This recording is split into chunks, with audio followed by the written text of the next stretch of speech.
Hey, kia ora, Helen Brahms here, coming live from Mesa, Arizona. Excuse me. Hope you're all having a super fantastic, sparkling, magic Monday. Yes, it has been an incredible day. I have a new tree that I've been working on today. What have you guys been up to? So new things are afoot. Puppy wants to go for a walk. I am sorry I am on late. I got talking with a very dear friend of mine, and it was a big catch up because we haven't spoken for a couple of months. So it was good to sit there and catch up with her. And I totally lost track of time, and she wasn't in my calendar. But fortunately, I already had in my calendar like an hour ago to pack it in for the day. And then to take Zeffie for her walk. So she's now patiently waiting by sitting on my foot, wanting her scratches, which is why if it looks like I'm on a weird angle, that's why. It's because my puppy wants some attention as well. So it's been a fantastic day today. It's been awesome. Like I said, I've been working on a new tree for new clients and having a blast with it.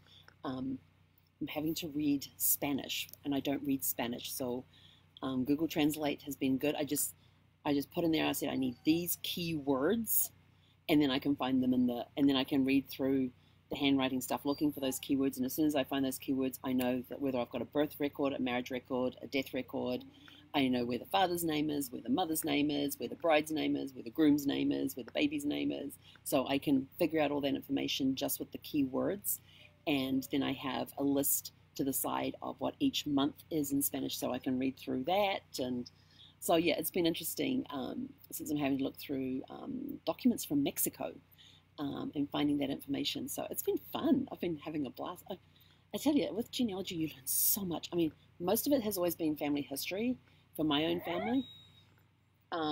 So, you know, England, Ireland, Scotland, Wales, Australia, New Zealand, been looking at those records, and some in the US as well for some branches of the family. And then for the people I've been looking at, I had one that was Italy, but we didn't get back to looking at the Italian doc. We didn't get back that far enough for that family to have come from Italy at the time. So that was all American-based documents. Hang on, come on, let me come. Good girl. You want to say hi to everybody? No, you're just going to put your butt up in the air. There you go. She's going to put her butt up in the air for scratches. Come here, turn around. Say hi. Come here. Put your head up. Come here. You can put your feet there on the table so you can say hi to everybody. Here you go. Here she goes. Yeah. I want to play like Mummy's hand. Yeah, I know. You just want love and attention, don't you? But we're also, I think it's 10 p.m. Mountain Time tonight. We're going to go outside and we're going to have a look at the moon because that's when it's supposed to be in the lunar eclipse. It's supposed to happen around that time. So I've still got to find the right information about that. But somebody texted me and said it was 9 p.m. Pacific. So so I'm not sure if that's when it's meant to be the peak or when it's meant to be starting. So I still need to go look that up. But they got the lunar eclipse tonight if you're in a place where you can have the full moon and you can watch it go through the shadow of the earth. That'll be really cool. I love watching stuff like this. But so working on the family trees and stuff, and actually having to look at stuff that's written, Mexican documents that have been, or the registers and stuff where it's all handwritten, has been kind of exciting and fun. And so I'm learning a little bit of Spanish by sight. Do not ask me to pronounce it because I'm totally going to screw it up.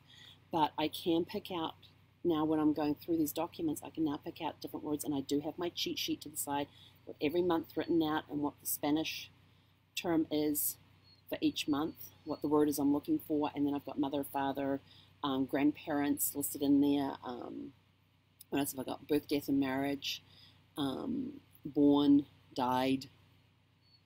Zeffie, it's okay. So we've got those common phrases that I need to look for. But thankfully, when I'm looking through some documents, it tells me, oh, this is the birth register, the civil register of birth. And I'm like, okay, we're looking at birth notices in here. Excellent. And then going down looking for the names. Unfortunately, we have a table that says, okay, if you click here, you're going to see the birth record for this person. So some of it has been translated that way, but when you see the actual document, it's all written in Spanish. So I've got to go through and decipher the keywords that I need. So it's kind of fun learning that and able to take shots of those documents too. So the clients will actually have images that they can go and look at, so they can actually and I believe they speak and read Spanish too, so they'll be able to go and look at those documents and be able to read stuff that was written about their ancestors' birth, death, or marriage. So it's kind of cool. So learning new things today, and that's what I love about Magic Mondays. There's always new stuff, including dogs playing with their kongs and making lots of noise. But hey, but anyway, so what did you get up to today as part of Magic Monday? Go out, have a blast. We are going to go for a walk. You want to go for a walk? Oh, her head came. She's recognizing that word now. Should we go for a walk? Oh, we've got a head tilt.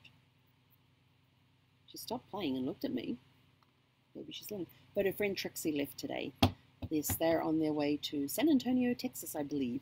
So I'm not sure how many stops they're doing along the way or whereabouts they're going to be stopping along the way. But they're going to have a lot of fun traveling today. So although there were one direction she was going, it said there was going to be very strong winds, and so she's a little worried about going that way. So I'm not sure if she's going to boondock somewhere for the night, pull in somewhere else for the night, or just push on through to wherever it is that she wanted to get to for today. But, you know, it's all part about traveling. If you don't have reservations made, and like me, when I would make my reservation the night before, for part of this trip that I did around North America this year, I would make my reservation like the night before. I'd call up and book in for the next day. Wasn't too forward thinking that way because, well, some of the thing of it was I was in areas where there was a lot of wind and everything else too, so I wanted to be able to have a look at the weather and go, okay, this is not a good day to be traveling, so we're going to go this far. The wind will be okay. It won't be too bad where we have to actually think about not being on the road. But we'll be prepared because we know there'll be a little bit of sway as we're going, but it won't be enough to actually push us into another lane. So we know the mileage that we're supposed to, how fast the wind needs to be going to push us around a lot compared to the wind's blowing just a little bit. So we're going to be okay. We'll get a little bit of sway, but we'll be okay.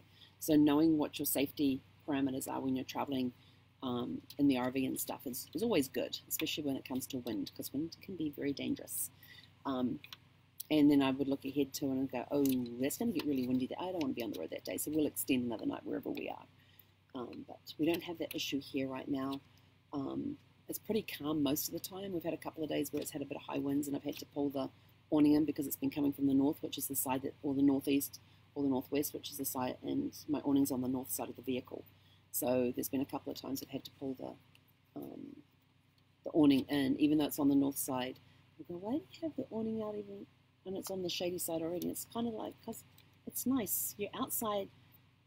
Yes, I could be. It just feels. I don't know. Having the awning out on the shaded side of the RV and sitting out there just feels like you're in another room of the house, of the RV. It makes the RV feel like it's a little bigger when you can actually go out and sit underneath an awning. When the awning's pulled in, you feel like you're sitting out in the open too much. Does that make sense? Probably not, but to me it does. So that's my excuse, my reasons. I'm sticking to it. If you don't like it, too bad. Find another channel to watch. But anyway, that's it from me for tonight. Have a super fantastic, sparkling rest of your magical Monday, and we will catch you guys tomorrow for Tune Up Tuesdays. Heck on